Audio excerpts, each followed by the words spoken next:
Friends, hello doctor ನೇರ ಪ್ರಸಾರ ಕಾರ್ಯಕ್ರಮ ನೀವು ನೋಡ್ತಾ ಇದ್ದೀರಾ. ಒಂದು ಸಲ ಜೀವನದಲ್ಲಿ ಆರೋಗ್ಯನ ಕಳ್ಕೊಂಡು ಒದ್ದಾಡ್ತಾ ಇರೋ ಪೇಷಂಟ್ಸ್ಗಳನ್ನ ನೋಡ್ಬಿಟ್ರೆ ಎಲ್ರಿಗೂ ಗೊತ್ತಾಗುತ್ತೆ ಲೈಫಲ್ಲಿ ಏನ್ ಇಂಪಾರ್ಟೆಂಟ್ ಅಂತ. S, ಆರೋಗ್ಯನೇ important.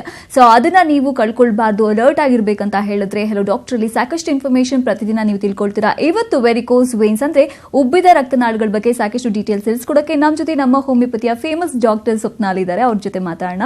ನಮಸ್ಕಾರ ಡಾಕ್ಟರ್. Thank you. ಸೊ ಉಬ್ಬಿದ ರಕ್ತನಾಳಗಳು ನೋಡಿದ್ರೆ ವಿಯರ್ಡ್ ಅಂತ ಅನ್ಸುತ್ತೆ, ದೇಹದಿಂದ ಹೊರಗಡೆ ಬಂದಿದೆಯೇನೋ ನಾಳಗಳು ಅಂತ ಅನ್ಸುತ್ತೆ. ಏನಿದು ವೆರಿಕೋಸ್ ವೇನ್ಸ್ ಅಂದ್ರೆ? ಖಂಡಿತ ವೆರಿಕೋಸ್ ವೇನ್ ಅನ್ನೋದು ಇತ್ತೀಚಿನ ದಿನಗಳಲ್ಲಿ ಕಾಮನ್ ಆಗಿ ನೋಡ್ತಾ ಇರುವಂತಹ ಕಾಯಿಲೆಗಳಲ್ಲಿ ಸೊ ಈ ಉಬ್ಬಿರುವ ರಕ್ತನಾಳಗಳು ಕೂಡ ಒಂದು ಕಾಮನ್ ಡಿಸೀಸ್ ಅಂತಾನೆ ಹೇಳ್ಬೋದು.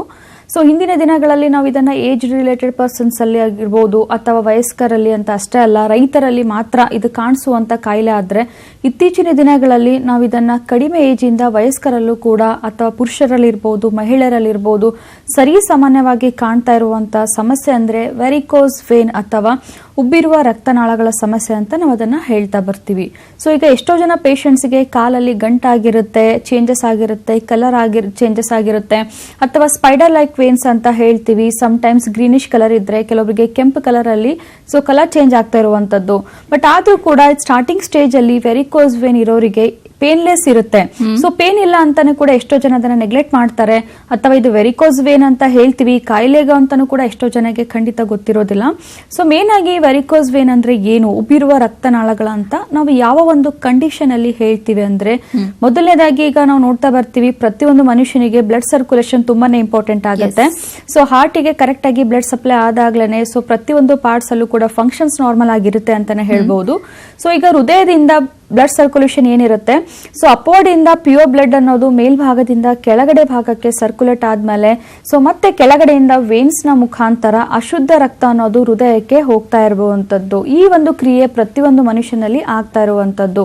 ಬಟ್ ಯಾವ ಒಂದು ಸಂದರ್ಭದಲ್ಲಿ ಹೃದಯದಿಂದ ಶುದ್ಧ ರಕ್ತ ಮಾತ್ರ ಕೆಳಗಡೆ ಹೋಗುವಂತದ್ದು, ಕೆಳಗಡೆಯಿಂದ ಕೆಟ್ಟ ರಕ್ತ ಅನ್ನೋದು ಹಾರ್ಟಿಗೆ ಹೋಗ್ದೇನೆ ರಿವರ್ಸ್ ಡೈರೆಕ್ಷನ್ ಅಲ್ಲಿ ಫ್ಲೋ ಆಗ್ಬಿಟ್ಟು ನಿಮ್ಮ ಕಾಲಲ್ಲಿನೇ ಕೂತ್ಕೊಳ್ಳಿಕ್ ಶುರು ಆಗುತ್ತೆ.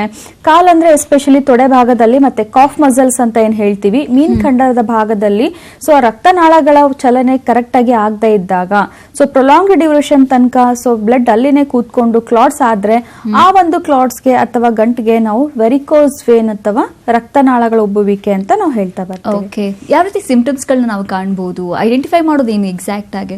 ಈಗ ವೆರಿಕೋಸ್ ವೇನ್ ಅನ್ನೋದು ಮೇಲೆಯಿಂದಾನೆ ನೋಡಿದಾಗಲೇ ಗೊತ್ತಾಗುತ್ತೆ. ಸೊ ಅಂಕುಡೊಂಕಾಗಿರುವಂತ ರಕ್ತನಾಳಗಳು ಅಥವಾ ಸ್ಪೈಡರ್ ಲೈಕ್ ವೇನ್ಸ್ ಅಂತಾನೆ ಹೇಳ್ತೀವಿ, ಸ್ವಲ್ಪ ಕಲರ್ ಚೇಂಜ್ ಆದ್ರೆ ಸೊ ಅದು ಒಂದು ನಮ್ಗೆ ಗೊತ್ತಾಗ್ಬಿಡುತ್ತೆ ವೆರಿಕೋಸ್ ವೇನ್ ಅಂತ. ಬಟ್ ಎಕ್ಸಾಕ್ಟ್ ಆಗಿ ನಾವು ಇದನ್ನ ಡಯಾಗ್ನೋಸ್ ಮಾಡಬೇಕು ಅಂತಂದ್ರೆ ಅಥವಾ ಯಾವ ಸ್ಟೇಜ್ ಅಲ್ಲಿ ಇದೆ ಅಂತ ನಾವು ತಿಳ್ಕೊಳ್ಬೇಕು, ಅಥವಾ ಡೀಪರ್ ಪಾರ್ಟ್ಸ್ ಅಲ್ಲಿ ಇರುವಂತ ವೇನ್ಸ್ಗೂ ಕೂಡ ಏನಾದ್ರೂ ಎಫೆಕ್ಟ್ ಆಗಿದೆ ಅಂತ ತಿಳ್ಕೊಳ್ಬೇಕಂದ್ರೆ ಇದಕ್ಕೆ ಮುಖ್ಯವಾಗಿರುವಂತದ್ದು ಒಂದು ವೇನಸ್ ಡಾಪ್ಲರ್ ಸ್ಕ್ಯಾನ್ ಅಂತ ಹೇಳ್ತೀವಿ. ಸೊ ಈ ವೇನಸ್ ಡಾಪ್ಲರ್ ಸ್ಕ್ಯಾನ್ ನ ಮುಖಾಂತರ ವೆರಿಕೋಸಿಟಿ ಇದೆನಾ ಅಥವಾ ವೆರಿಕೋಸಿಟಿ ಸ್ಟಾರ್ಟ್ ಆದ್ರೂ ಕೂಡ ಯಾವ ಒಂದು ಗ್ರೇಡ್ ಅಲ್ಲಿ ಇದೆ ಅಥವಾ ಇಂಟರ್ನಲ್ ವೇನ್ಸ್ ಕೂಡ ಏನಾದ್ರೂ ಡ್ಯಾಮೇಜ್ ಆಗಿರುವಂತದ್ದು ಸೊ ಈ ಸ್ಕ್ಯಾನ್ ನ ಮುಖಾಂತರ ನಾವು ತಿಳ್ಕೊಳ್ಬಹುದು. ಸೊ ಈಗ ಕಾಮನ್ ಆಗಿ ಲಕ್ಷಣಗಳಂತ ನಾವು ನೋಡೋದಾದ್ರೆ ನಾನು ಸ್ಟಾರ್ಟಿಂಗ್ ಅಲ್ಲೇ ಹೇಳ್ದೆ ಪೇನ್ಲೆಸ್ ಅನ್ನೋದು ಕೂಡ ಲಕ್ಷಣ ಸುಮಾರು ಜನದಲ್ಲಿ ನಾವು ಕಾಣ್ತಾ ಬರ್ತೀವಿ. ಶುರುವಿನ ಹಂತದಲ್ಲಿ ಅಷ್ಟು ಪೇನ್ ಕಾಣಿಸ್ಕೊಳ್ಳೋದು. ಹೌದು, ಈಗ ಕಾಲಲ್ಲಿ ದಪ್ಪ ಆದ್ರೂ ಗಂಟೆಗಳಾದ್ರೂ ಕೂಡ ಅಥವಾ ಕಲರ್ ಚೇಂಜ್ ಆದ್ರೂ ಕೂಡ ಸೊ ಅದು ನಮ್ಗೆ ಪೇನ್ ಇದ್ರೆ ಮಾತ್ರ ಅಥವಾ ನಮ್ಗೆ ಅದೇನಾದ್ರೂ ತೊಂದರೆ ಕೊಟ್ರೆ ಮಾತ್ರ ನಾವು ಡಾಕ್ಟರ್ ಹತ್ರ ಹೋಗ್ತೀವಿ. ಸೊ ಅದು ಯಾವುದೇ ರೀತಿ ಸಮಸ್ಯೆ ಕೊಡ್ಲಿಲ್ಲ ಅಂತಂದ್ರೆ ಅದನ್ನ ನಾವು ಹಾಗೆ ನೆಗ್ಲೆಕ್ಟ್ ಮಾಡ್ತಾ ಹೋಗ್ತೀವಿ. ಈಗ ಕಂಟಿನ್ಯೂ ಮಾಡಿ ಡಾಕ್ಟರ್. ಈಗ ಶ್ರೀಕಾಂತ್ ಅವರು ಬ್ಯಾಂಗ್ಳೂರಿಂದ ಕಾಲ್ ಮಾಡಿದ್ದಾರೆ. ನಮಸ್ಕಾರ ಶ್ರೀಕಾಂತ್ ಅವರೇ. ನಮಸ್ತೆ ಸರ್. ಸರ್, ನನ್ನ ಧ್ವನಿ ಕೇಳಿಸ್ತಾ ಇದೆಯಾ ನಿಮ್ಗೆ? ಓಕೆ, ಕರೆ ಕಟ್ ಆಗಿದೆ ಅನ್ಸುತ್ತೆ, ಬಹುಶಃ ಇನ್ನೊಮ್ಮೆ ಟ್ರೈ ಮಾಡಿ. ಕಂಟಿನ್ಯೂ ಮಾಡಿ ಡಾಕ್ಟರ್. ಸೊ ಮೇನ್ ಆಗಿ ಪೇನ್ಲೆಸ್ ಇರೋದ್ರಿಂದ ಎಷ್ಟೋ ಜನ ಪೇಷಂಟ್ಸ್ ಅದನ್ನ ನೆಗ್ಲೆಕ್ಟ್ ಮಾಡ್ತಾರೆ. ಬಟ್ ಸ್ಟಾರ್ಟಿಂಗ್ ಇಂದ ನಿಮ್ಗೆ ಕಾಲಲ್ಲಿ ಆ ತರ ಗಂಟೆಗಳು ಕಾಣಿಸ್ತಾ ಇದೆ ಅಥವಾ ನಿಮ್ಗೆ ಕಲರ್ ಚೇಂಜ್ ಆಗಿರೋದು ಕಾಣಿಸ್ತಾ ಇದೆ ಅಂದ್ರೆ ಖಂಡಿತ ಆ ವಿಷಯದಲ್ಲಿ ನೆಗ್ಲೆಕ್ಟ್ ಮಾಡಕ್ ಹೋಗ್ಬೇಡಿ. ಸೊ ಫ್ಯೂಚರ್ ಅಲ್ಲಿ ಅದು ಫರ್ದರ್ ಕಾಂಪ್ಲಿಕೇಶನ್ಸ್ ಇನ್ನೂ ಜಾಸ್ತಿ ಬೆಳೀತಾ ಹೋಗುತ್ತೆ. ಬಟ್ ಕೆಲವೊಂದು ಪೇಷಂಟ್ಸ್ ಅಲ್ಲಿ ಮೋರ್ ದೆನ್ 30% ಜನರಲ್ಲಿ ಸಿವಿಯರ್ ಪೇನ್ ಅನ್ನೋದು ಸ್ಟಾರ್ಟಿಂಗ್ ಇಂದಾನೆ ಕಾಣಿಸ್ತಾ ಹೋಗುತ್ತೆ. ಸೊ ಪೇನ್ ಕೂಡ ಒಂದು ಕಾಮನ್ ಲಕ್ಷಣ ಅಂತ ನಾವು ಹೇಳ್ಬೋದು. ಎರಡನೇದಾಗಿ ಸ್ವೆಲ್ಲಿಂಗ್ ಅಂತ ಹೇಳ್ಬೋದು. ಸ್ವೆಲ್ಲಿಂಗ್ ಇರುತ್ತೆ ಎಸ್ಪೆಷಲಿ ಆಂಕಲ್ ರೀಜನ್ ಭಾಗದಲ್ಲಿ. ಸೊ ತುಂಬಾ ಜಾಸ್ತಿ ಜಾಸ್ತಿ ಕಾಲನ್ನ ಊದ್ಕೊಳ್ಳುವಂಥದ್ದು. ಸೊ ಮೂರನೇದಾಗಿ ಈಗ ಹೆವಿನೆಸ್ ಅಂತ ಹೇಳ್ತೀವಿ, ತುಂಬಾ ಭಾರ ಸೆನ್ಸೇಷನ್ ಇರುತ್ತೆ. ನಡಿಬೇಕಾದ್ರೆ, ಮೆಟ್ಲು ಹತ್ಬೇಕಾದ್ರೆ, ಯಾವುದೇ ಒಂದು ಚಲನೆ ಮಾಡ್ಬೇಕಾದ್ರೂ ಕೂಡ ತುಂಬಾನೇ ಕಷ್ಟ ಆಗ್ತಾ ಇರುತ್ತೆ. ಸೊ ಇನ್ನು ಕಲರ್ ಚೇಂಜ್ ಆಗುವಂಥದ್ದು, ಕಾಲು ಸ್ಕಿನ್ ಹಾಳಾಗುವಂಥದ್ದು, ಡ್ರೈ ಆಗುವಂಥದ್ದು, ನವೆ ಕಾಣಿಸ್ಕೊಳ್ಳುವಂಥದ್ದು, ಕಾಲು ಕಪ್ಪಾಗ್ತಾ ಇರುವಂಥದ್ದು, ಅಥವಾ ಮೇನ್ ಒಂದು ಲಕ್ಷಣ ಅಂತಂದ್ರೆ ಮಸಲ್ ಕ್ರಾಂಪ್ಸ್ ಅಂತ ಹೇಳ್ತೀವಿ. ಎಷ್ಟೋ ಜನ ಪೇಷಂಟ್ ಹೇಳ್ತಾರೆ ಅರ್ಲಿ ಮಾರ್ನಿಂಗ್ ಕಾಲ್ ಹಿಡ್ಕೊಂಡಂಗ ಆಗುತ್ತೆ, ಚಳಗ್ ಬಂದಂಗ ಆಗುತ್ತೆ. ಸೊ ಒಂದೇ ಸಲ ಮಸಲ್ ಕ್ಯಾಚ್ ಆದಾಗ ತುಂಬಾ ಸಿವಿಯರ್ ಆಗಿ ಪೇನ್ ಬರುತ್ತೆ ಅಂತ. ಸೊ ಇನ್ನಷ್ಟು ಸಿಂಪ್ಟಮ್ಸ್ ಹೇಳಿ. ಈಗ ಇಕ್ಬಾಲ್ ಮ್ಯಾಂಗ್ಳೂರಿಂದ ಕಾಲ್ ಮಾಡಿದ್ದಾರೆ. ನಮಸ್ಕಾರ ಇಕ್ಬಾಲ್ ಅವರೇ. ಹೌದು. ಎಸ್ ಸರ್, ಮಾತಾಡಿ. ನಿಮ್ಮ ಸಮಸ್ಯೆ ಏನಿದೆ? ಡಾಕ್ಟರ್ ಸ್ವಪ್ನಾಲಿ ಇದ್ದಾರೆ, ಮಾತಾಡಿ ಅವ್ರ ಜೊತೆ. ಓಕೆ. ಹಲೋ ಹಲೋ, ನಮಸ್ಕಾರ ಡಾಕ್ಟ್ರೆ. ನಮಸ್ಕಾರ ಇಕ್ಬಾಲ್ ಅವರೇ, ಹೇಳಿ ಏನ್ ಸಮಸ್ಯೆ ಇದೆ? ಇದು ಕಾಲಿನ ಗಂಟು ನೋವಿಗೆಲ್ಲ ಏನ್ ಮಾಡ್ಬೇಕು ಮೇಡಮ್? ಸೊ ಯಾರಿಗಿರೋದು ಸಮಸ್ಯೆ? ನಂಗೆ. ನಿಮ್ಗೆ ವಯಸ್ಸೆಷ್ಟು? ನಂಗೆ 52 ಆಯ್ತು. ಯಾವಾಗಿಂದ ಈ ಗಂಟು ನಿಮ್ಗೆ ಕಾಣಿಸ್ತಾ ಇರೋದು? ಎಷ್ಟು ವರ್ಷ ಆಯ್ತು? ಇದು 2 ತಿಂಗಳಿಂದ ಆಯ್ತು. 2 ವರ್ಷ ಆಯ್ತು. Okay sir. 2 ತಿಂಗಳಿಂದ. ಓಕೆ, 2 ತಿಂಗಳಿಂದ. 2-3 ತಿಂಗಳಿಂದ. ಓಕೆ, ನಿಮ್ಗೆ ನೀವು ಮಾಡ್ತಿರುವಂತ ಕೆಲಸ ಯಾವ ತರ ದಿನಾಲು? ನನ್ನ ಡ್ರೈವಿಂಗ್ ಕೆಲಸ. ಡ್ರೈವಿಂಗ್ ಕೆಲಸ ನೋಡಿ, ಖಂಡಿತ ಈಗ 2.5 ತಿಂಗಳಂತ ಹೇಳ್ತಾ ಇದ್ದೀರಾ. ಮೊದ್ಲಿಂದನೂ ಕೂಡ ನಮ್ಗೆ ಕಾಲಲ್ಲಿ ಚೇಂಜ್ ಆಗ್ತಾ ಇರುತ್ತೆ, ಬಟ್ ನಾವು ಅದನ್ನ ಅಷ್ಟೊಂದು ಅಬ್ಸರ್ವ್ ಮಾಡಿರೋದಿಲ್ಲ. ಎಷ್ಟೋ ಜನ ಪೇಷಂಟ್ಸ್ ಇದು ಒಂದು ಕಾಯಿಲೆ ಅಂತಾನೂ ಕೂಡ ಅನ್ಕೊಂಡಿರೋದಿಲ್ಲ.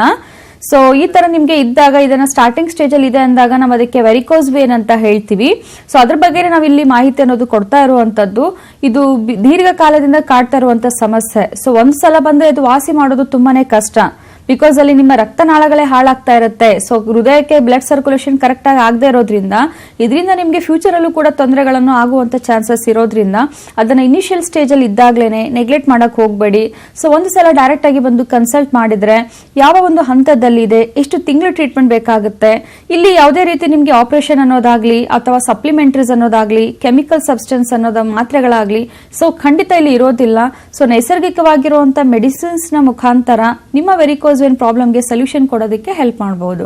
ಓಕೆ ಸರ್, ನಂಬರ್ ಡಿಸ್ಪ್ಲೇ ಆಗ್ತದೆ, ನೋಟ್ ಮಾಡ್ಕೊಳ್ಳಿ, ಹೆಲ್ಪ್ ಆಗುತ್ತೆ ನಿಮಗೆ. Thanks for calling. ಓಕೆ, ಈಗ ಸ್ಟೇಜಸ್ ವೈಸ್ ಹೇಳೋದಾದ್ರೆ ಸಿಂಪ್ಟಮ್ಸ್, ಹಂತಗಳು, ಕಾಂಪ್ಲಿಕೇಶನ್ ಲೆವೆಲ್ ಹೆಂಗ್ ಹೋಗುತ್ತೆ? ಈಗ ಸ್ಟೇಜಸ್ ವೈಸ್ ಈಗ ಒಬ್ರು ಕಾಲರ್ ಹೇಳಿದ್ರು ನಮ್ಗೆ ಇದೇ ಪ್ರಾಬ್ಲಮ್ ಅಂತ ಹೇಳಿದ್ರು, ಬಟ್ 2.5 months ಅಂತ ಹೇಳ್ತಾ ಇದ್ದಾರೆ. 52 ಏಜ್ಗೆ 2.5 ತಿಂಗಳಿಂದ ಬಂದಿರೋದಿಲ್ಲ, ಸುಮಾರು ದಿವಸದಿಂದ ಆಗಿರುತ್ತೆ. ಬಟ್ ಅದನ್ನ ಯಾರೋ ಒಬ್ರು ಹೇಳಿದಾಗ ಅಥವಾ ಈ ತರ ಅವರು ಪ್ರೋಗ್ರಾಮ್ ನೋಡಿದಾಗ ಅಥವಾ ಏನಾದ್ರು ಸ್ವಲ್ಪ ನೋವು ಕಾಣಿಸ್ಕೊಂಡಾಗ ಮಾತ್ರ ಅವರು ಅದನ್ನ ಅಬ್ಸರ್ವ್ ಮಾಡಿರ್ತಾರೆ. ಸೊ ಸ್ಟಾರ್ಟಿಂಗ್ ಸ್ಟೇಜ್ ಅಲ್ಲಿ ಇದೇ ತರ ಪೇಷಂಟ್ಸ್ ಗೆ ಪೇನ್ಲೆಸ್ ಇರುತ್ತೆ, ಪೇನ್ ಇರುತ್ತೆ, ಸ್ವಲ್ಪ ಲೈಟ್ ಆಗಿ ಸ್ಟ್ಯಾಂಡಿಂಗ್ ಅಲ್ಲಿ ನಿಂತ್ಕೊಂಡಾಗ ಸ್ವಲ್ಪ ಪೇನ್ ಕಾಣಿಸ್ಕೊಳ್ಳುವಂತದ್ದು, ಪುಲ್ಲಿಂಗ್ ಸೆನ್ಸೇಷನ್, ಕಾಲಲ್ಲಿ ಎಳೆದಂಗ ಆಗುವಂತದ್ದು ಅಥವಾ ಕ್ರಾಂಪ್ಸ್ ಬರುವಂತದ್ದು, ಇದು ಸ್ಟಾರ್ಟಿಂಗ್ ಸ್ಟೇಜ್ ಅಲ್ಲೇನೆ ಕಾಣಿಸ್ಕೊಳ್ಳುತ್ತೆ. ಬಟ್ ಯಾವಾಗ ನಿಮ್ಮ ಕಾಲಿನ ಚರ್ಮದ ಕಲರ್ ಚೇಂಜ್ ಆಗ್ತಾ ಹೋಗುತ್ತೆ, ಇಟ್ ಮೀನ್ಸ್ ನಿಮ್ಮ ಕಾಯಿಲೆ ಬೆಳೀತಾ ಇದೆ ಅಂತ ಅರ್ಥ. ವೆರಿಕೋಸ್ ವೇನ್ ಕಿಂತನೂ ಜಾಸ್ತಿ ಪ್ರಾಬ್ಲಮ್, ನೀವು ಏನೇ ಟ್ರೀಟ್ಮೆಂಟ್ ತಗೊಳ್ಳಿಲ್ಲ ಅಂತಂದ್ರೆ ಕಾಲ್ ಕಪ್ಪಾಗ್ತಾ ಇದ್ರೆ that part is very sensitive. ಅಂದ್ರೆ ಈಗ ನಾರ್ಮಲ್ ಪರ್ಸನ್ ಗೆ ಒಂದು ಮಾಮೂಲಿ ಗಾಯ ಆದ್ರೆ ಅಥವಾ ಏನಾದ್ರು ಚಿಕ್ಕ ಗಾಯ ಆದ್ರೆ ಬ್ಲೀಡಿಂಗ್ ಆಗುತ್ತೆ, ಹೋಗ್ಬಿಡುತ್ತೆ, ಮತ್ತೆ ಗಾಯನೂ ಕೂಡ ಬೇಗ ಹೀಲ್ ಆಗುತ್ತೆ. ಬಟ್ ವೆರಿಕೋಸ್ ವೇನ್ ಇರೋರಿಗೆ ಒಂದು ಮಾಮೂಲಿ ಗಾಯ ವಾಸಿ ಆಗ್ಬೇಕಾದ್ರೆ ಕೂಡ ಅವರು ಮಿನಿಮಮ್ ಒಂದು 6 to 8 months ತನಕನೂ ಆ ಗಾಯ ವಾಸಿ ಆಗೋದಕ್ಕೆ ಅವರು ಟ್ರೀಟ್ಮೆಂಟ್ ಬದಲಾವಣೆ ಸೂಕ್ಷ್ಮವಾಗಿ ಗಮನಿಸಬೇಕು ಅಂತ ಹೇಳ್ತೀರಾ. ಫೈನ್, ಇನ್ನೊಬ್ರು ಕಾಲರ್ ಇದ್ದಾರೆ, ಶಶಿಧರ್ ಅಂತ ದಾವಣಗೆರೆಯಿಂದ. ನಮಸ್ಕಾರ ಶಶಿಧರ್ ಅವರೇ. ನಮಸ್ತೆ ಮೇಡಮ್. ಎಸ್ ಸರ್, ನಿಮ್ಮ ಸಮಸ್ಯೆ ತಿಳಿಸಿ ಡಾಕ್ಟರ್ಗೆ. ಮೇಡಮ್ ಅವರೇ, ನಮ್ದು ಮಿಸಸ್ದು ಹೇಳಿ. ಅವ್ರಿಗೆ ಡೀಪ್ ವೇನ್ ಥ್ರೋಂಬೋಸಿಸ್ ಅಂತ ಹೇಳಿದ್ದಾರೆ ಕಾಲಿಗೆ. ಡೀಪ್ ವೇನ್ ಥ್ರೋಂಬೋಸಿಸ್ ಅಂತ ರಿಪೋರ್ಟ್ಸ್ ಅಲ್ಲಿ ಡಯಾಗ್ನೋಸ್ ಆಗಿದೆನಾ? ಆಗಿದೆ ಮೇಡಮ್. ಓಕೆ, ಅವರಿಗೆ ವಯಸ್ಸೆಷ್ಟು? ಅವ್ರಿಗೆ ವಯಸ್ಸು ಈಗ 28. ಅವ್ರಿಗೆ ತೂಕ ಎಷ್ಟಿದೆ? ತೂಕ 53 ಏನೋ ಇದೆ. ಓಕೆ, ಸೊ ಇಷ್ಟೊಂದು ಕಡಿಮೆ ಏಜ್ ಅಲ್ಲಿ ಡಿವಿಟಿ ಸ್ಟೇಜಿಗೆ ಹೋಗಿದೆ ಅಂದ್ರೆ ಅದೇನಾದ್ರೂ ಪ್ರೆಗ್ನೆನ್ಸಿನಲ್ಲಿ ಏನಾದ್ರೂ ಕಾಣಿಸ್ಕೊಂಡಿರೋದಾ? ಪ್ರೆಗ್ನೆನ್ಸಿ ಇರೋದೆಲ್ಲ ಏನಿಲ್ಲ ಮೇಡಮ್, ರೀಸೆಂಟ್ ಆಗಿ ಮೊನ್ನೆ ಗೊತ್ತಾಗಿರೋದು. ಓಕೆ, ಏನ್ ಟ್ರೀಟ್ಮೆಂಟ್ ಕೊಡಿಸ್ತಾ ಇದ್ದೀರಾ? ಈಗ ಅವ್ರಿಗೆ ಇಲ್ಲೇ ಒಂದ್ ಕಡೆ ತೋರಿಸಿದೀವಿ, ದಾವಣಗೆರೆಲ್ಲೇನೆ.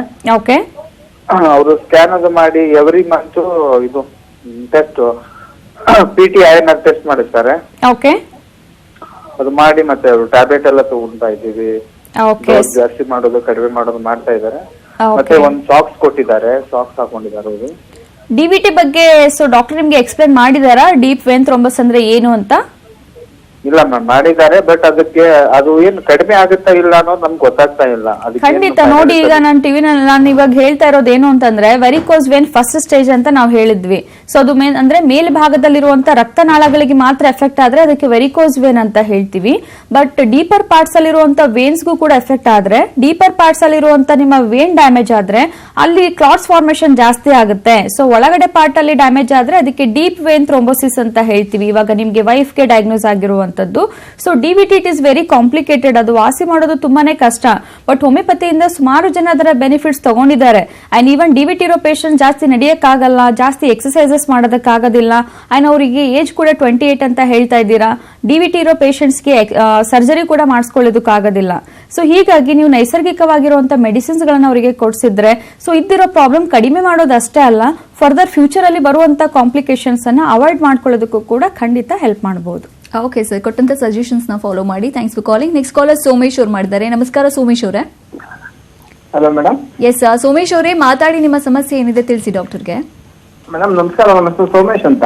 ನಮಸ್ಕಾರ, ಹೇಳಿ ಮೇಡಮ್. ನಮ್ ನೆಲಮಂಗಲಿಂದ ಮಾತಾಡ್ತಾ ಇದೀವಿ. ಓಕೆ ಮೇಡಮ್, ನಮ್ಗೆ 2 ವರ್ಷದಿಂದ ನೆಗಡಿನೇ ನಿಲ್ತಾ ಇಲ್ಲ ಮೇಡಮ್. ನೆಗಡಿ ತುಂಬಾ ನೆಗಡಿ ಬರ್ತಾ ಇದೆ. ಅಲರ್ಜಿ ಪ್ರಾಬ್ಲಮ್ ಇರೋದಾ? ಹೌದು ಮೇಡಮ್. ಓಕೆ, 2 ಇಯರ್ಸ್ ಇಂದ ಇದೆ ಅಂದ್ಮೇಲೆ ಏನ್ ಟ್ರೀಟ್ಮೆಂಟ್ ತಗೊಂತಾ ಇದ್ದೀರಾ ನೀವು? ಇದು ಇಲ್ಲೇ ಕ್ಲಿನಿಕ್ ಅಲ್ಲಿ ತೋರಿಸ್ತಾ ಇದ್ದೀವಿ ಮೇಡಮ್. ಅವರು ಟ್ಯಾಬ್ಲೆಟ್ಸ್ ಕೊಡ್ತಾರೆ, ಟ್ಯಾಬ್ಲೆಟ್ಸ್ ಖಾಲಿ ಆಗತ್ತೆ ಅಂತ ಹೇಳ್ತದೆ, ಆಮೇಲೆ ಮತ್ತೆ ಸ್ವಲ್ಪ ಆಗುತ್ತೆ ಮೇಡಮ್. ಓಕೆ, ನೋಡಿ 2 ಇಯರ್ಸ್ ಇಂದ ಆಗ್ತಾ ಇದೆ ಅಂತ ಹೇಳ್ತಾ ಇದ್ದೀರಾ. ಸೊ ಸ್ಟಿಲ್ ಇದನ್ನ ಅಲರ್ಜಿಕ್ ಸ್ಟೇಜ್ ಅಲ್ಲಿ ಇದೆ ಅಂತ ಹೇಳ್ತೀವಿ. ಅಲರ್ಜಿ ಅಂತ ಒಂದ್ಸಲ ಹೇಳಿದ್ಮೇಲೆ ನಾವು ಅಲರ್ಜಿಕ್ ಟ್ರೀಟ್ಮೆಂಟ್ ಕೊಡಬೇಕು. ಅದನ್ನ ಬಿಟ್ಟು ಅಲರ್ಜಿಯಿಂದ ಉಂಟಾಗ್ತಿರುವಂತ ನೀವು ಲಕ್ಷಣಗಳಿಗೆ ಆಂಟಿಬಯೋಟಿಕ್ಸ್ ಆ ಟ್ಯಾಬ್ಲೆಟ್ಸ್ ಅನ್ನ ತೆಗೆದುಕೊಂಡ್ರೆ ಸೊ ನೀವು ಇನ್ನೂ ಕೂಡ 5-6 ವರ್ಷ ಆದ್ರೂ ಪ್ರಾಬ್ಲಮ್ ನಿಮ್ಗೆ ಬೆಳೀತಾ ಹೋಗುತ್ತೆ. ಆಮೇಲೆ ಅಲರ್ಜಿಯಿಂದ ಅಸ್ತಮಾ ಸ್ಟೇಜ್ಗೂ ಕೂಡ ಹೋಗುತ್ತೆ. ಸೊ ಹೀಗಾಗಿ ಹೋಮಿಯೋಪತಿನಲ್ಲಿ ನಾವು ಯಾವ ತರ ಟ್ರೀಟ್ಮೆಂಟ್ ಕೊಡ್ತೀವಿ ಅಂತಂದ್ರೆ, ಸೊ ಅಲರ್ಜಿ ಅನ್ನೋದು ನಿಮ್ಗೆ ರಕ್ತದಿಂದ ಇರ್ಬೋದು, ಶ್ವಾಸಕೋಶದಿಂದ ಇರ್ಬೋದು, ಕಂಪ್ಲೀಟ್ ರೂಟ್ ಇಂದ ಕಾಯಿಲೆ ಅನ್ನೋದು ಚೇಂಜಸ್ ಮಾಡೋದಕ್ಕೆ, ತೆಗೆದು ಹಾಕೋದಕ್ಕೆ ನಾವು ಮೆಡಿಸಿನ್ಸ್ ಅನ್ನೋದು ಕೊಡ್ತಾ ಹೋದ್ರೆ ಸೊ ನಿಮ್ಗೆ ಈ ಅಲರ್ಜಿಯಿಂದ ಏನೇನು ತೊಂದರೆಗಳನ್ನ ನೀವು ಫೇಸ್ ಮಾಡ್ತಾ ಇದ್ದೀರಾ ಅದನ್ನ ಶಾಶ್ವತವಾಗಿ ಹೋಗಿಸೋದಕ್ಕೆ ಖಂಡಿತ ಹೆಲ್ಪ್ ಮಾಡಬಹುದು. Okay sir, thanks for calling. ಸಾಧ್ಯವಾದ್ರೆ ನಮ್ಮ ಹೋಮಿಯೋಪತಿಗೆ ಭೇಟಿ ಕೊಡಿ. Thanks for calling. ಓಕೆ, ಈಗ ಕಾಸಸ್ ಬಗ್ಗೆ ಮಾತಾಡೋದಾದ್ರೆ ನಾವು ಎಕ್ಸಾಕ್ಟ್ಲಿ ಏನ್ ಮೇಜರ್ ಕಾಸ್ ಅಂತ ಹೇಳ್ಬೋದು? ಕೆಲವರು ನಿಂತಲ್ಲೇ ಕೆಲಸ ಮಾಡ್ತಾರೆ, ಕೂತಲ್ಲೇ ಕೆಲಸ ಮಾಡ್ತಾರೆ. ಅಪಾರ್ಟ್ ಫ್ರಮ್ ದಿಸ್ ಏನೆಲ್ಲ ಇದೆ? ಖಂಡಿತ ಮೇನ್ ಆಗಿ ಇದನ್ನ ಈಗ ಹೇಳಿದ್ರು ಡಿವಿಟಿ ಅಂತ ಹೇಳಿದ್ರು. DVT it is a complicated. ಆ ಸ್ಟೇಜ್ ಅಲ್ಲಿ ಹೋದ್ರೆ ತುಂಬಾನೇ ಕಷ್ಟ. ನಾಟ್ ಓನ್ಲಿ ಹೋಮಿಯೋಪತಿ ಯಾವ ಟ್ರೀಟ್ಮೆಂಟ್ ಇಂದ ಅದನ್ನ ಕಂಪ್ಲೀಟ್ ಆಗಿ ವಾಸಿ ಮಾಡೋದಕ್ಕಾಗೋದಿಲ್ಲ. ಸೊ ಹೋಮಿಯೋಪತಿ ಮೆಡಿಸಿನ್ಸ್ ಇಂದ ಅಟ್ಲೀಸ್ಟ್ ಬ್ಲಡ್ ಸರ್ಕ್ಯುಲೇಷನ್ ಇಂಪ್ರೂವ್ಮೆಂಟ್ ಮಾಡಿ ನಾವು ವೇನ್ಸ್ ಅನ್ನ ಎಲಾಸ್ಟಿಸಿಟಿ ಇಂಪ್ರೂವ್ ಮಾಡಿದಾಗ ಅಟ್ಲೀಸ್ಟ್ ಅವರ ಕಾಂಪ್ಲಿಕೇಶನ್ಸ್ ಲೆವೆಲ್ಸ್ ಆದ್ರೂ ಅವಾಯ್ಡ್ ಆಗುತ್ತೆ. ಸೊ ಆ ಒಂದು ಹಂತಕ್ಕೆ ಹೋಗ್ತಾ ಇದೆ ಅಥವಾ ವೆರಿಕೋಸ್ ವೆನ್ ಇದೆ ಅಂದಾಗ ಅದಕ್ಕೆ ಮುಖ್ಯ ಕಾರಣ ನಮ್ಮ ಲೈಫ್ ಸ್ಟೈಲ್ ಅಂತ ನಾವು ಹೇಳ್ಬಹುದು. ಇತ್ತೀಚಿನ ದಿನಗಳಲ್ಲಿ ನಾವು ನೋಡ್ತಾ ಇದ್ದೀವಿ, ತೂಕ ಜಾಸ್ತಿ ಕ್ರಮೇಣವಾಗಿ ಏರ್ತಾನೆ ಹೋಗ್ತಾ ಇರುತ್ತೆ. ಒಬೇಸಿಟಿ ತುಂಬಾ ಜನರಿಗೆ ಪ್ರಾಬ್ಲಮ್ಸ್ ಇದೆ. ಅಂಡ್ ಒಬೇಸಿಟಿಯಿಂದ ಹಲವಾರು ಪ್ರಾಬ್ಲಮ್ ಅನ್ನ ನಾವು ಫೇಸ್ ಮಾಡ್ತಾ ಇರ್ತೀವಿ. ಅದರಲ್ಲಿ ವೆರಿಕೋಸ್ ವೇನ್ ಕೂಡ ಅದೇ ತರ ಅಂತ ಹೇಳ್ಬಹುದು. Second thing is standing work. Complete ಆಗಿ ಅಥವಾ ಮೋರ್ ದೆನ್ 5 ಇಯರ್ಸ್ ಅಥವಾ 6 ಅವರ್ಸ್ ನಿಂತ್ಕೊಂಡು ಕೆಲಸ ಯಾರು ಮಾಡ್ತಾರೆ ಅಂತವರಲ್ಲಿ ಕಂಟಿನ್ಯೂಸ್ ಆಗಿ ಬೀಳುವಂತ ಪ್ರೆಷರ್ ಇಂದ ವೇನ್ಸ್ ಡ್ಯಾಮೇಜ್ ಆಗ್ತಾ ಹೋಗುತ್ತೆ. ಥರ್ಡ್ ಒನ್ ಇಸ್ ಫ್ಯಾಮಿಲಿ ಹಿಸ್ಟ್ರಿಯಿಂದ ಕಾಣುವಂತ ಸಮಸ್ಯೆನಲ್ಲಿ ಇದು ಕೂಡ ಒಂದು ಹೆರಿಡಿಟರಿ ಟೆಂಡೆನ್ಸಿಯಿಂದ ಬರುತ್ತೆ. ಇನ್ನು internal injuries, accidental injuries, fallen injuries ಇಂದನೂ ಕೂಡ ಇಂಟರ್ನಲ್ ಡ್ಯಾಮೇಜಸ್ ಏನಾಗಿರುತ್ತೆ ಅದರಿಂದನೂ ಕೂಡ ಇದನ್ನ ಕಾಣಿಸ್ಕೊಳ್ಳುವಂತ ಚಾನ್ಸಸ್ ಇರುತ್ತೆ. ಇನ್ನು ಎಸ್ಪೆಷಲಿ ಫಿಮೇಲ್ಸ್ ಅಲ್ಲಿ ನಾವು ನೋಡೋದಾದ್ರೆ ಮಾಡಿ. ಈಗ ಭಾಗ್ಯಮ್ಮ ಅವ್ರು ಕಾಲ್ ಮಾಡಿದ್ದಾರೆ. ನಮಸ್ಕಾರ ಭಾಗ್ಯಮ್ಮ ಅವರೇ. ನಮಸ್ಕಾರ ಮೇಡಮ್. ನಿಮ್ಮ ಸಮಸ್ಯೆ ತಿಳಿಸಿ ಮಾ. ಡಾಕ್ಟರ್ ಸ್ವಪ್ನಾಲಿ ಇದ್ದಾರೆ, ಮಾತಾಡಿ ಅವ್ರ ಜೊತೆ. Okay madam.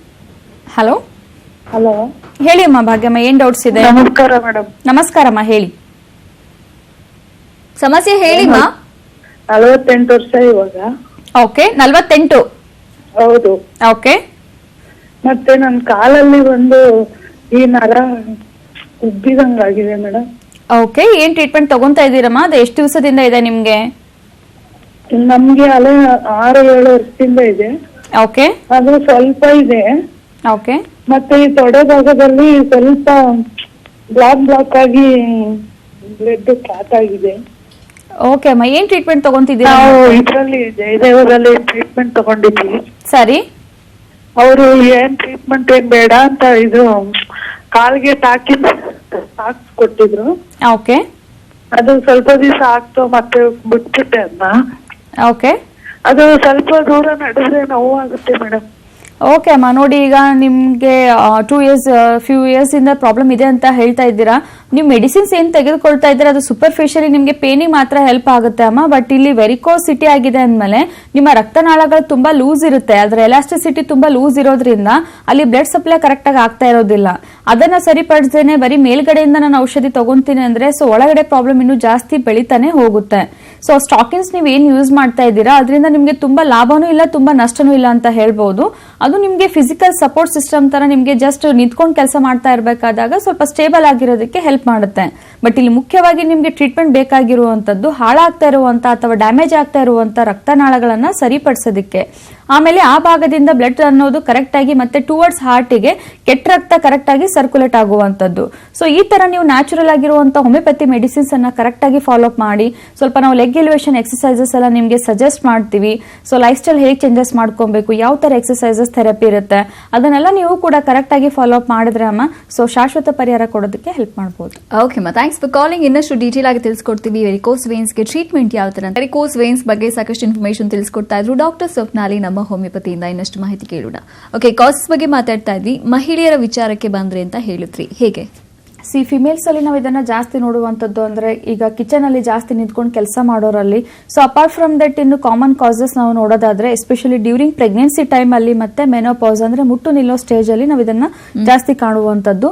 Because during pregnancy time ಅಲ್ಲೂ ಕೂಡ ತೂಕ ಕ್ರಮೇಣ ಜಾಸ್ತಿ ಆಗ್ತಾ ಇರುತ್ತೆ, ಹಾರ್ಮೋನ್ ಇಂಬ್ಯಾಲೆನ್ಸ್ ಇರುತ್ತೆ, ಗರ್ಭಕೋಶದಲ್ಲಿ ಮಗು ಇರೋದ್ರಿಂದನೂ ಕೂಡ ಸೊ ಅವರಿಗೆ ಕಂಟಿನ್ಯೂಸ್ ಆಗಿ ಪ್ರೆಷರ್ ಕೂಡ ಬೀಳ್ತಾ ಇರುತ್ತೆ. ಸೊ ಅದರಿಂದನೂ ಕೂಡ ಅವರಿಗೆ ವೇನ್ಸ್ ಡೈಲೇಷನ್ ಆಗುವಂತದ್ದು ಅಥವಾ ವೇನ್ಸ್ ನ ಎಲಾಸ್ಟಿಸಿಟಿ ಲೂಸ್ ಆಗುವಂತದ್ದು. ಸೊ ಹೀಗಾಗಿ ಪ್ರೆಗ್ನೆನ್ಸಿ ಟೈಮ್ ಅಲ್ಲಿ ನಾವು ಇದನ್ನ ಜಾಸ್ತಿ ಪ್ರಮಾಣದಲ್ಲಿ ಹೆಣ್ಮಕ್ಳರಲ್ಲಿ ಕಾಣುವಂತದ್ದು.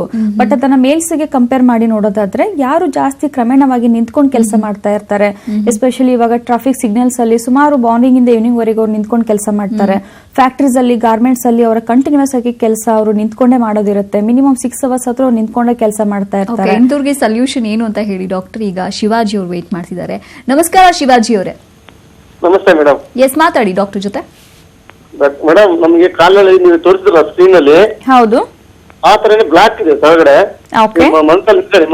ಮೊಣಕಾಲು ಹಿಂದ್ಗಡೆ, ಓಕೆ. ಆಮೇಲೆ ಪೂರ್ತಿ ಪಾದ ಮೇಲೆ ಸ್ವಲ್ಪ ಇದೆ. ಒಂದು 15 ವರ್ಷದಿಂದ ಮೇಡಮ್. ನಿಮ್ಗೆ ವಯಸ್ಸೆಷ್ಟು? 42 ವರ್ಷ ಮೇಡಮ್. 42 ವರ್ಷ. ಯಾವ ತರ ಕೆಲಸ ನಿಮ್ದು, ಏನ್ ಕೆಲಸ ಮಾಡ್ತೀರಾ? ಡ್ರೈವರ್ ಕೆಲಸ ಮಾಡ್ತೀನಿ ಮೇಡಮ್, ವ್ಯವಸಾಯ ಕೂಡ ಮಾಡ್ತೀನಿ ಮೇಡಮ್. ಓಕೆ, ಸೊ 15 ಇಯರ್ಸ್ ಇಂದ ಇದೆ, ಬಟ್ ನೀವು ಅದಕ್ಕೆ ಅಂತ ಏನು ಟ್ರೀಟ್ಮೆಂಟ್ ತೆಗೆದುಕೊಂಡಿಲ್ಲ? ಏನು ತೊಂದ್ರೆ ಮೇಡಮ್, ಸ್ವಲ್ಪ ಕಟಿಗೆ ಬರೋ ಸ್ವಲ್ಪ ಬ್ಲಡ್ ಬರುತ್ತೆ, ವರ್ಷ ಬಿಟ್ರೆ ನೋವು ಮಾದೋಗ್ಬಿಡುತ್ತೆ. ಏನು ನೋವಾಗಿಲ್ಲ ಇದುವರೆಗೂ, ನೋವಿಗೂ ಏನಿಲ್ಲ ನಿಮಗೆ. ಓಕೆ, ಸೊ ಬ್ಲೀಡಿಂಗ್ ಎಷ್ಟು ಸಲ ಆಗಿದೆ ನಿಮ್ಗೆ ಪೆಟ್ಟಾದಾಗ? ಪೆಟ್ಟಾದಾಗ ಮೇಡಮ್ ಅದು ನಮ್ಮ ಸ್ವಲ್ಪ ಮಣ್ಣಿಗಿಣ್ಣ ಅಲ್ಲೇ ಏನೋ ಹಚ್ಕೊಬಿಟ್ರೆ ಅಲ್ಲಿಗೆ ಸ್ಟಾಪ್ ಆಗ್ಬಿಡ್ತದೆ. ಸೊ ಅದು ಪೇನ್ ಇಲ್ಲ ಅಂತ ನೀವು ಅದಕ್ಕೆ ಏನು ಟ್ರೀಟ್ಮೆಂಟ್ ತಗೊಂಡಿಲ್ಲ? ಇಲ್ಲ ಮೇಡಮ್, ತಾಂದಿಲ್ಲ ಮೇಡಮ್. ಓಕೆ, ಸೊ ಅದ್ರ ಬಗ್ಗೆನೇ ನಾವು ಹೇಳ್ತಾ ಇರುವಂತದ್ದು. ಪೇನ್ ಇದ್ರೂ ಕೂಡ, ಪೇನ್ ಇರ್ಲಿಲ್ಲ ಆದ್ರೂ ಕೂಡ ಸೊ ಕಾಲಲ್ಲಿ ನಮ್ಗೆ ಒಂದ್ಸಲ ಗಂಟೆಗಳು ಆಗ್ತಾ ಇದೆ ಅಂದ್ರೆ ನಾವು ಅದಕ್ಕೆ ಟ್ರೀಟ್ಮೆಂಟ್ ಅನ್ನು ತೆಗೆದುಕೊಳ್ಬೇಕು. ಯಾಕಂದ್ರೆ ನಾವು ಹೀಗೆ ಹೇಳಿ ಸ್ವಲ್ಪ ಗಂಟೆ ಆಗಿಲ್ಲ ಮೇಡಮ್, ಸುತ್ತ ಅಷ್ಟೇ ಬ್ಲಾಕ್ ನರು ಒಂದೇ ಕಾಣ್ತಾವ ಕರ್ಕರ್ಗ ಅಷ್ಟೇ. ಹೌದು, ಅದರಲ್ಲೂ ಕೂಡ ಟೈಪ್ಸ್ ಇರುತ್ತೆ. ಸೊ ಸೂಪರ್ಫಿಷಿಯಲಿ ಮೇಲೆಯಿಂದ ಕಾಣಿಸುವಂತದ್ದು, ಕೆಲವೊಂದ್ಸಲ ನಮ್ಗೆ ಮೇಲೆಯಿಂದ ಕಾಣಿಸೋದಿಲ್ಲ. ಕರೆಕ್ಟ್ ಆಗಿ ನಾವು ಡಾಪ್ಲರ್ ಸ್ಕ್ಯಾನ್ ಅನ್ನೋದು ಸ್ಕ್ಯಾನ್ ಮಾಡಿಸಿದಾಗ ಗೊತ್ತಾಗುತ್ತೆ ಒಳಗಡೆನೂ ಕೂಡ ವೇನ್ಸ್ ಏನಾದ್ರು ಡ್ಯಾಮೇಜ್ ಆಗಿದೆನಾ ಅಥವಾ ಯಾವ ಸ್ಟೇಜ್ ಅಲ್ಲಿ ಇದೆ ಅಂತಾನು ಕೂಡ ಗೊತ್ತಾಗುತ್ತೆ. ಸೊ ನೀವು ಡೈರೆಕ್ಟ್ ಆಗಿ ಬಂದು ಒಂದ್ಸಲ ಕನ್ಸಲ್ಟ್ ಮಾಡಿದಾಗ ಎಕ್ಸಾಕ್ಟ್ ಆಗಿ ಯಾವ ತರ ಆಗಿದೆ, ವೆರಿಕೋಸ್ ವೇನ್ ಇದೆನಾ ಅಥವಾ ಓನ್ಲಿ ನಿಮ್ಗೆ ಕಾಲಲ್ಲಿ ಕಲರ್ ಚೇಂಜ್ ಆಗಿರುವಂತದ್ದು, ಯಾವ್ದಾದ್ರು ಸ್ಕಿನ್ಗೆ ರಿಲೇಟೆಡ್ ಡಿಸೀಸ್ ಇರುವಂತದ್ದ, ಸೊ ಅದನ್ನ ನಾವು ಎಕ್ಸಾಕ್ಟ್ ಆಗಿ ನೋಡಿದಾಗ ಟ್ರೀಟ್ಮೆಂಟ್ ಅನ್ನೋದು ಕೊಡೋದಕ್ಕೂ ಕೂಡ ಹೆಲ್ಪ್ ಆಗುತ್ತೆ. Okay sir, thanks for calling. Okay, ಈಗ ಆಕ್ಯುಪೇಷನಲ್ ಡಿಸಾರ್ಡರ್ ಬಗ್ಗೆ ಹೇಳೋದಾದ್ರೆ ಅವ್ರಿಗೆ ಆಪ್ಷನ್ಸ್ ಇರಲ್ಲ. ನಿಂತಲ್ಲೇ ಕೆಲಸ ಮಾಡ್ಬೇಕಾಗತ್ತೆ, ಕೆಲವೊಬ್ರು ಕೂತಲ್ಲೇ ಮಾಡ್ಬೇಕಾಗತ್ತೆ. ಏನ್ ಸಜೆಸ್ಟ್ ಮಾಡ್ತೀರಾ? ನಮ್ಮ ಹತ್ರ ಬಂದಿರುವಂತ ಈಗ ಬರ್ತಾ ಇರುವಂತ ಪೇಷಂಟ್ಸ್ ಗೆ ಕೂಡ ನಾವು ಸಜೆಸ್ಟ್ ಮಾಡೋದೇನು ಅಂದ್ರೆ ಸ್ಟಾಕಿನ್ಸ್ ಅನ್ನೋದು ಬಳಸಿ. ಈಗ ನೀವು ಮೋರ್ ದೆನ್ 6 ಅವರ್ಸ್ ನಿಂತ್ಕೊಂಡು ಕೆಲಸ ಮಾಡ್ತೀರಾ, ಡ್ಯೂರಿಂಗ್ ವರ್ಕಿಂಗ್ ಅವರ್ಸ್ ಅಲ್ಲಿ ಸ್ಟಾಕಿನ್ಸ್ ಬಳಸಿ. ಸೊ ಹಾಗಂತ ಈಗ ಕಾಲಲ್ಲಿ ನೋವಿದೆ ಅಥವಾ ವೆರಿಕೋಸ್ ವಿನ್ ಇದೆ ಅಂತ ನಾವು ಕೆಲಸ ಸ್ಟಾಪ್ ಮಾಡಿ ರೆಸ್ಟ್ ಮಾಡಿ ಅಂತ ಹೇಳಕ್ಕಾಗಲ್ಲ. ಮ್ಯಾಕ್ಸಿಮಮ್ 1 ವೀಕ್ ರೆಸ್ಟ್ ಮಾಡಬಹುದು, 1 ಮಂತ್ ರೆಸ್ಟ್ ಮಾಡಬಹುದು. ಸೊ ಕಂಟಿನ್ಯೂಸ್ ಆಗಿ ಅಂತೂ ಕೆಲಸ ಮಾಡ್ಲೇಬೇಕಿರುತ್ತೆ. ಸೊ ಅಂತವರಿಗೆ ನಾವು ಹೇಳೋದೇನಂದ್ರೆ ಒಂದು ಸ್ಟಾಕಿನ್ಸ್ ಬಳಸುವಂತದ್ದು. ಎರಡನೇದಾಗಿ leg elevation exercises is must and should important ಅಂತಾನೆ ಹೇಳ್ಬಹುದು. ಸೊ ಪ್ರತಿಯೊಂದು ಪೇಷಂಟ್ಗೂ ನಮ್ಮ ಹತ್ರ ಬಂದಿರುವಂತ ಪೇಷಂಟ್ಸ್ ಗೆ ನಾವು ಪ್ರಾಕ್ಟಿಕಲ್ ಆಗಿ ಮಾಡಿಸ್ತೀವಿ. ಸಿಟ್ಟಿಂಗ್ಸ್ ಕೂಡ ಇರುತ್ತೆ, ಬನ್ನಿ ಅಂತ ಹೇಳ್ತೀವಿ ಡೈರೆಕ್ಟ್ ಆಗಿ ಅದನ್ನ ಮಾಡಿಸ್ಕೊಳ್ಳೋದಕ್ಕೂ ಕೂಡ. ಅಥವಾ ಕೆಲವರಿಗೆ ದೂರ ಇರೋರಿಗೆ ಒಂದೇ ಸಲ ಎಲ್ಲಾನು ಕರೆಕ್ಟ್ ಆಗಿ ಗೈಡ್ ಮಾಡ್ತೀವಿ. ಆ ಲೆಗ್ ಎಲಿವೇಶನ್ ಎಕ್ಸರ್ಸೈಸಸ್ ಅನ್ನೋದು ಅವ್ರು ಮಾಡ್ಬಿಟ್ಟು ಮತ್ತೆ ಡ್ಯೂರಿಂಗ್ ವರ್ಕಿಂಗ್ ಅವರ್ಸ್ ಅಲ್ಲಿ ಒಂದು 2 ಅವರ್ಸ್ ನಿಂತ್ಕೊಂಡು ಕೆಲಸ ಮಾಡಿದಾರೆ ಅಂದ್ರೆ ಇನ್ ಬಿಟ್ವೀನ್ ಅವರು ಒಂದು 10 ನಿಮಿಷ ರೆಸ್ಟ್ ತಗೊಳ್ಳುವಂಥದ್ದು ಅಥವಾ ಮೂವ್ಮೆಂಟ್ಸ್ ಮಾಡುವಂಥದ್ದು. ಕೂತ್ಕೊಂಡ್ರೆ ಅಥವಾ ಸ್ವಲ್ಪ ಮೂವ್ಮೆಂಟ್ಸ್ ಮಾಡಿದ್ರೆ ಅವರಿಗೆ ಪ್ರಾಬ್ಲಮ್ ಇರೋದಿಲ್ಲ. ಬಟ್ ಒಂದೇ ಕಡೆ ನಿಂತ್ಕೊಂಡು ಕಾಲ್ ಮೇಲೆ ಪ್ರೆಷರ್ ಹಾಕಿದಾಗ ಅವರಿಗೆ ಪ್ರಾಬ್ಲಮ್ ಅನ್ನೋದು ಜಾಸ್ತಿ ಆಗ್ತಾ ಹೋಗುತ್ತೆ. ಓಕೆ, ಇನ್ನಷ್ಟು ಮಾಹಿತಿ ಹೇಳಿ. ಈಗ ಮಹೇಶ್ ಕಾಲ್ ಮಾಡಿದ್ದಾರೆ. ನಮಸ್ಕಾರ ಮಹೇಶ್ ಅವರೇ. ನಮಸ್ಕಾರ ಮೇಡಮ್. ಎಸ್, ಸಮಸ್ಯೆ ತಿಳಿಸಿ, ಡಾಕ್ಟರ್ ಜೊತೆ ಮಾತಾಡಿ. ಓಕೆ ಓಕೆ ನಮಸ್ಕಾರ ಮೇಡಮ್. ನಮಸ್ಕಾರ, ಹೇಳಿ. ಮೇಡಮ್ ನನ್ಗೆ ಆಕ್ಚುಲಿ ಸೆಂಟ್ ಜಾನ್ಸ್ ಅಲ್ಲಿ ನನಗೆ ವೈರಸ್ ಇದು ನಂಗೆ ಆಪರೇಷನ್ ಆಗಿತ್ತು. ಓಕೆ. ಸೊ ಇವಾಗ ನನ್ಗೆ ಏನಾಗ್ತಾ ಇದೆ ಅಂದ್ರೆ ಸ್ವಲ್ಪ ಟ್ರಾವೆಲ್ ಮಾಡೋದು ಜಾಸ್ತಿ ನಾನು. Okay. ಎಲ್ಲಾ ಕಡೆ ಚೆಕ್ ಮಾಡಿದೀನಿ, ಶುಗರ್ ಇಲ್ಲ ಅಂತ ಹೇಳ್ತಾರೆ. ಬಟ್ ನನ್ಗೆ ಎವ್ರಿ ಟೈಮ್ 1 hour ನೀರ್ ಕುಡ್ದಾದ್ಮೇಲೆ 1 hour ಆದ್ಮೇಲೆ ರೀಸಸ್ ಹೋಗ್ತಾನೆ ಇರ್ಬೇಕು ಕಂಟಿನ್ಯೂ. ಇವಾಗ Okay. ನೈಟ್ ಕೂಡ ಅಷ್ಟೇ, ಡೇ ಕೂಡ ಅಷ್ಟೇ, ಟ್ರಾವೆಲ್ ಕೂಡ ಮಾಡಕ್ ಆಗಲ್ಲ. ಓಕೆ. ಏನ್ ಇಶ್ಯೂ ಅಂತ ನನ್ಗೆ ಗೊತ್ತಾಗ್ತಾ ಇಲ್ಲ. ಮತ್ತೆ ಕಾಲೆಲ್ಲ ಜೋಗ್ ಹಿಡ್ದಂಗ ಅಂದ್ರೆ ಜುಮ್ ಹಿಡ್ದಂಗ ಆಗುತ್ತೆ. ನೀವು ವೆರಿಕೋಸ್ ವೇನ್ಗೆ ನೀವು ಆಪರೇಷನ್ ಮಾಡ್ಕೊಂಡಿದ್ದೀರಾ? ಅಲ್ಲಿ ಒಂದು 6, 7, 8 years ಆಯ್ತು ಮೇಡಮ್. ಸೆಂಟ್ ಜಾನ್ಸ್ ಅಲ್ಲಿ ಮಾಡಿಸ್ಕೊಂಡಿದೆ. ಓಕೆ. ಅದಾದ್ಮೇಲೆ ಈ ತರ ಎಲ್ಲ ಇಶ್ಯೂಸ್ ಗಳು ಜಾಸ್ತಿ ಬರ್ತಾ ಇದೆ. ಓಕೆ, ಯೂರಿನ್ ಪ್ರಾಬ್ಲಮ್ ಅದಕ್ಕಿಂತ ಮುಂಚೆ ಇರ್ಲಿಲ್ಲ ನಿಮ್ಗೆ, ಇತ್ತೀಚೆಗೆ ಮಾತ್ರ ಆಗ್ತಾ ಇದೆ? ಅಂದ್ರೆ ಇದು ಈಗ ಆಪರೇಷನ್ ಆದ್ಮೇಲೆ ನನಗೆ ಈ ತರ ಆಗ್ತಾ ಇದೆ. ಬಟ್ ಶುಗರ್ ಎಲ್ಲಾ ಕಡೆ ಚೆಕ್ ಮಾಡಿದ್ರು ಕೂಡ ಶುಗರ್ ಇಲ್ಲ ಅಂತಾರೆ. ಓಕೆ, ಖಂಡಿತ ನೋಡಿ, ಓನ್ಲಿ ಡಯಾಬಿಟಿಕ್ ಇದ್ರೆ ಮಾತ್ರ ಫ್ರೀಕ್ವೆಂಟ್ ಯೂರಿನೇಷನ್ ಆಗುತ್ತೆ ಅಂತಲ್ಲ. ಸೊ ಇನ್ನೊಂದು ಪ್ರೋಸ್ಟೆಟೋಮೆಗಾಲಿ ಅಂತಾನು ಕೂಡ ಇರುತ್ತೆ. ಪ್ರೋಸ್ಟೇಟ್ ಗ್ಲ್ಯಾಂಡ್ ಗಂಡ್ ಮಕ್ಕಳಿಗೆ ಎನ್ಲಾರ್ಜ್ಮೆಂಟ್ ಆದ್ರೂ ಕೂಡ 40+, 30+ ಆದ್ಮೇಲೆ ಸುಮಾರು ಜನರಿಗೆ ಪ್ರೋಸ್ಟೆಟೋಮೆಗಾಲಿ ಅಂತ ಹೇಳ್ತೀವಿ. ಅದರಿಂದನೂ ಕೂಡ ನಿಮ್ಗೆ ರೆಟ್ರೋಸರ್ ಮಸಲ್ಸ್ ಏನಿರುತ್ತೆ ಬ್ಲಾಡರ್ ಅಲ್ಲಿರುವಂತದ್ದು, ಆ ಮಸಲ್ಸ್ ನ ಕಾಂಟ್ರಾಸಿಟಿ ಇಂದನೂ ಕೂಡ ಎಷ್ಟೋ ಜನಗೆ ಆಗ್ತಾ ಇರುತ್ತೆ. ಸೊ ಹೀಗಾಗಿ ಫಸ್ಟ್ ನಾವು ಎಕ್ಸಾಕ್ಟ್ ರೀಸನ್ ತಿಳ್ಕೊಳ್ಬೇಕು ಅಂತಂದ್ರೆ, ಸೊ ಹೊಟ್ಟೆ ಭಾಗದ ಸ್ಕ್ಯಾನ್ ಇರುತ್ತಲ್ವಾ, ಅಲ್ಟ್ರಾಸೌಂಡ್ ಕೂಡ ಒಂದ್ಸಲ ಮಾಡಿಸ್ಕೊಳ್ಳಿ. ಅದರಲ್ಲಿ ಕ್ಲಿಯರ್ ಆಗಿ ಗೊತ್ತಾಗುತ್ತೆ ಪ್ರೋಸ್ಟೆಟೋಮೆಗಾಲಿ ಇದ್ರೂ ಕೂಡ ಅದ್ರ ಮುಖಾಂತರನೂ ಕೂಡ ನಾವು ಪರ್ಮನೆಂಟ್ ಸೊಲ್ಯೂಷನ್ ಕೊಡೋದಕ್ಕೆ ಹೆಲ್ಪ್ ಮಾಡಬಹುದು. ನೀವು ಅದನ್ನ ನೆಗ್ಲೆಕ್ಟ್ ಮಾಡ್ತಾ ಹೋದ್ರೆ ಮುಂದೆ ನಿಮ್ಗೆ ತುಂಬಾ ಇನ್ಫೆಕ್ಷನ್ ಕೂಡ ಆಗ್ತಾ ಹೋಗ್ತಾ ಇರುತ್ತೆ. ಅಂಡ್ ಒಂದ್ಸಲ ವೆರಿಕೋಸ್ ವೇನ್ ಆಪರೇಷನ್ ಮಾಡಿಸ್ಕೊಂಡಿದ್ದೀರಾ ಅಂದ್ರೆ ಅದು ಪರ್ಮನೆಂಟ್ ಆಗಿ ಹೋಗುತ್ತೆ ಅಂತಲ್ಲ, ಮತ್ತೆ ಕೆಲವೊಂದು ವರ್ಷಗಳಾದ್ಮೇಲೆ ಅದರಿಂದ ಮತ್ತೆ ಪ್ರಾಬ್ಲಮ್ಸ್ ಬೆಳಿತಾನೆ ಹೋಗುತ್ತೆ. ಸೊ ಹೀಗಾಗಿ ನ್ಯಾಚುರಲ್ ಟ್ರೀಟ್ಮೆಂಟ್ ಅನ್ನೋದು ನೀವು ಕರೆಕ್ಟ್ ಆಗಿ ಫಾಲೋ ಅಪ್ ಮಾಡ್ತಾ ಹೋದ್ರೆ ಸೈಡ್ ಎಫೆಕ್ಟ್ಸ್ ಇಲ್ದೇನೆ ಮತ್ತೆ ರೀಆಕರೆನ್ಸ್ ಇಲ್ದೇನೆ ಟ್ರೀಟ್ಮೆಂಟ್ ಕೊಡೋದಕ್ಕೆ ಹೆಲ್ಪ್ ಮಾಡಬಹುದು. Okay sir, thanks for calling. Okay, ಈಗ ಟ್ರೀಟ್ಮೆಂಟ್ ಪ್ರೊಸೀಜರ್ ಬಂದ್ರೆ ಯಾವ ತರ ಇರುತ್ತೆ? ಸೊ ನೋಡಿ, ನಮ್ಮ ಹೋಮಿಯೋಪತಿ ಕ್ಲಿನಿಕ್ ಅಲ್ಲಿ ಈಗ ಎಷ್ಟೋ ಜನ ಮ್ಯಾಕ್ಸಿಮಮ್ ಮೋರ್ ದೆನ್ 50% ಜನರು ಸರ್ಜರಿ ಮಾಡಿಸ್ಕೊಂಡು ಬಂದಿರ್ತಾರೆ. ಕೆಲವೊಬ್ರು ಡೈರೆಕ್ಟ್ ಆಗಿ ಬಂದಿರ್ತಾರೆ. ಬಟ್ ಆಲ್ಮೋಸ್ಟ್ ಈಗ ನಾವು ಟ್ರೀಟ್ಮೆಂಟ್ ಇವರಿಗೆ ಬೇರೆ ಅಂತ ಇರೋದಿಲ್ಲ. ಕಂಪ್ಲೀಟ್ ಆಗಿ ಕೇಸ್ ಅನ್ನ ಅನಲೈಸ್ ಮಾಡಿಬಿಟ್ಟು ನಾವು ಕಾನ್ಸ್ಟಿಟ್ಯೂಷನಲ್ ರೆಮಿಡಿ ಅಂತ ಏನ್ ಪ್ರೊವೈಡ್ ಮಾಡ್ತೀವಿ ಇಲ್ಲಿ. ಸೊ ಪೇಷಂಟ್ಸ್ ಗೆ ಎಲ್ಲಿಂದ ಪ್ರಾಬ್ಲಮ್, ಯಾವ ಒಂದು ರೂಟ್ ಇಂದ ಕಾಸ್ ಮೇನ್ ಏನಿರುತ್ತೆ ಆ ಕಾಸ್ಗೆ ಟ್ರೀಟ್ಮೆಂಟ್ ಅನ್ನು ಕೊಡೋದಕ್ಕೆ ನಾವು ಇಲ್ಲಿ ಹೆಲ್ಪ್ ಮಾಡ್ತಾ ಇರ್ತೀವಿ. ಸೂಪರ್ಫಿಷಿಯಲಿ ನೀವು ಮೆಡಿಸಿನ್ಸ್ ಅನ್ನ ಬಳಸ್ತಾ ಹೋದ್ರೆ ಲೈಫ್ ಲಾಂಗ್ ಟ್ರೀಟ್ಮೆಂಟ್ ಅನ್ನ ತೆಗೆದುಕೊಳ್ತಾನೆ ಹೋಗ್ಬೇಕಾಗುತ್ತೆ. ಸೊ ಡೀಪರ್ ಪಾರ್ಟ್ಸ್ ಅಲ್ಲಿ ಯಾವ ಒಂದು ಕಾರಣದಿಂದ ಆಗ್ತಾ ಇದೆ, ನಾವು ಕಾಯಿಲೆಗಲ್ಲ ಕಾಯಿಲೆನ ಕಾರಣಕ್ಕೆ ಟ್ರೀಟ್ಮೆಂಟ್ ಕೊಡೋದ್ರಿಂದ ಸೊ ಹೋಮಿಯೋಪತಿನಲ್ಲಿ ಸ್ವಲ್ಪ ಸ್ಟಾರ್ಟಿಂಗ್ ನಿಧಾನ ಇದ್ರೂ ಕೂಡ ಯಾವುದೇ ರೀತಿ ಅಡ್ಡ ಪರಿಣಾಮಗಳಿಲ್ದೇನೆ ಪರ್ಮನೆಂಟ್ ಸೊಲ್ಯೂಷನ್ ಕೊಡೋದಕ್ಕೆ ಇಲ್ಲಿ ಹೆಲ್ಪ್ ಮಾಡಬಹುದು. ಓಕೆ, ಈಗ ಡ್ಯೂರೇಷನ್ ಎಷ್ಟು ಟೈಮ್ ತೆಗೆದುಕೊಳ್ಬಹುದು ಒಂದ್ಸಲ ವೆರಿಕೋಸ್ ವೇನ್ಸ್ ಬಂದ್ರೆ ಕಂಪ್ಲೀಟ್ ಆಗಿ ಕ್ಯೂರ್ ಆಗೋದಕ್ಕೆ? ಕೆಲವೊಬ್ಬರಿಗೆ ಓನ್ಲಿ ಸ್ಪೈಡಲ್ ಲೈಕ್ ವೇನ್ಸ್ ಅಂದ್ರೆ ಮೇಲೆಯಿಂದ ಕಲರ್ ಮಾತ್ರ ಚೇಂಜ್ ಆಗಿರುತ್ತೆ, ಸ್ವಲ್ಪ ಲೈಟ್ ಆಗಿ ಕಾಣಿಸಿರುತ್ತೆ. ಇನ್ನು ಕೆಲವೊಂದು ಹೆಣ್ಮಕ್ಳಿಗೆ ಈಗ ಪ್ರೆಗ್ನೆನ್ಸಿ ಟೈಮಲ್ಲಿ ಮಾತ್ರ ಕಾಣಿಸಿರುತ್ತೆ. ಬಟ್ ಎಷ್ಟೋ ಜನ ಪೇಷಂಟ್ಸ್ ನಾನು ಹೇಳಿದೆ ಸೆಕೆಂಡ್ ಸ್ಟೇಜ್, ಥರ್ಡ್ ಸ್ಟೇಜಿಗೂ ಕೂಡ ಹೋಗಿರುತ್ತೆ. ಡಿವಿಟಿ ಆಗಿರೋರಿಗಂತೂ ತುಂಬಾನೇ ಕಷ್ಟ, ಎಷ್ಟು ವರ್ಷ ಹೇಳಿದ್ರು ಕೂಡ. ಅಥವಾ ಕೆಲವೊಬ್ಬರಿಗೆ ವೆರಿಕೋಸ್ ವೇನ್ ಇಂದ ವೆರಿಕೋಸ್ ಎಕ್ಸಿಮಾ ಆಗುತ್ತೆ, ಅಂದ್ರೆ ಇಸುಬು ಅಂತ ಹೇಳ್ತೀವಲ್ವಾ. ಸೊ ಕಾಲರ್ ಕಲರ್ ಚೇಂಜ್ ಆಗಿರುತ್ತೆ, ಗಾಯ ಆಗಿರುತ್ತೆ. ಸೊ ಅಲ್ಸರ್ಸ್ ಬೇಗ ಹೀಲ್ ಆಗೋದೇ ಇಲ್ಲ, ಅಂತವರಿಗೆ ಸ್ವಲ್ಪ ಟೈಮ್ ಜಾಸ್ತಿ ತೆಗೆದುಕೊಳ್ಳುತ್ತೆ. ಸೊ ಈಗ ಅಲ್ಸರ್ಸ್ ಮತ್ತೆ ಗಾಯ ಕೂಡ ಕಂಪ್ಲೀಟ್ ಆಗಿ ಹೀಲ್ ಆಗ್ಬೇಕು ಅಂದ್ರೂ ಕೂಡ ಮೇಲೆಯಿಂದ ಮಾತ್ರ ಆಯಿಂಟ್ಮೆಂಟ್ ಹಚ್ಚೋದಲ್ಲ, ಅದು ಕಂಪ್ಲೀಟ್ ಆಗಿ ಹೀಲ್ ಆಗ್ಬೇಕು ಅಂದ್ರೆ ಅಗೇನ್ ಮತ್ತೆ ನಾವು ಬ್ಲಡ್ ಸರ್ಕ್ಯುಲೇಷನ್ ಗೆ ಇಲ್ಲಿ ಮೆಡಿಸಿನ್ಸ್ ಕೊಡ್ಬೇಕಾಗುತ್ತೆ. ಅಗೇನ್ ಮತ್ತೆ ವೇನ್ಸ್ ನ ಎಲಾಸ್ಟಿಸಿಟಿ ಇಂಪ್ರೂವ್ ಮಾಡೋದಕ್ಕೆ ಟ್ರೀಟ್ಮೆಂಟ್ ಅನ್ನೋದು ಕೊಡ್ತಾ ಇರ್ತೀವಿ. ಕೆಲವೊಂದು ಕೇಸಸ್ ಅಲ್ಲಿ ಆಪರೇಷನ್ ಬೇಡ ಅಂತ ಇರುತ್ತೆ. ಆಪರೇಷನ್ ಇಲ್ಲದೆ ಯಾವ ರೀತಿ ಕ್ಯೂರ್ ಮಾಡಬಹುದು? ಹೇಗೆ ಆಪರೇಷನ್ ಇಲ್ದೇನೆ ಹೇಗೆ ಮಾಡಬಹುದು ಅಂದ್ರೆ, ಈಗ ಆಪರೇಷನ್ ಮಾಡ್ಕೊಂಡಿರೋರಿಗೆ ಮತ್ತೆ ರಿಪೀಟೆಡ್ ಆಗಿ ಯಾಕೆ ಬರುತ್ತೆ ಅಂದ್ರೆ, ವೇನ್ಸ್ ಸ್ಟ್ರಿಪ್ಪಿಂಗ್ ಸರ್ಜರಿ ಅಂದ್ರೆ ವೈರ್ ಅನ್ನ ಇನ್ಸರ್ಟ್ ಮಾಡ್ಬಿಟ್ಟು ಸೊ ವೇನ್ಸ್ ಅನ್ನೋದು ಕಂಪ್ಲೀಟ್ಲಿ ತೆಗ್ ಬಿಡೋದ್ರಿಂದ ಮತ್ತೆ 3 months 3 weeks ಆದ್ಮೇಲೆ ಮತ್ತೆ ಇನ್ನೊಂದ್ ಕಡೆ ಗಂಟು ಫಾರ್ಮೇಶನ್ ಆಗ್ತಾನೆ ಇರುತ್ತೆ.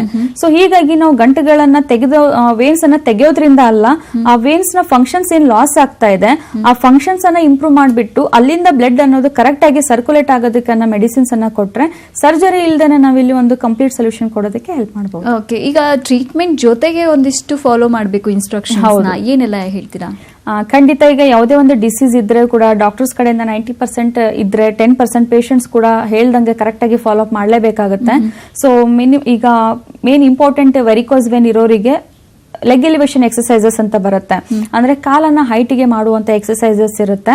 ಅದನ್ನ ಮಸ್ಟ್ ಅಂಡ್ ಶುಡ್ ಅವರು ನಮ್ಮ ಟ್ರೀಟ್ಮೆಂಟ್ ನ ಜೊತೆಗೆ ಮಾಡಲೇಬೇಕಾಗುತ್ತೆ.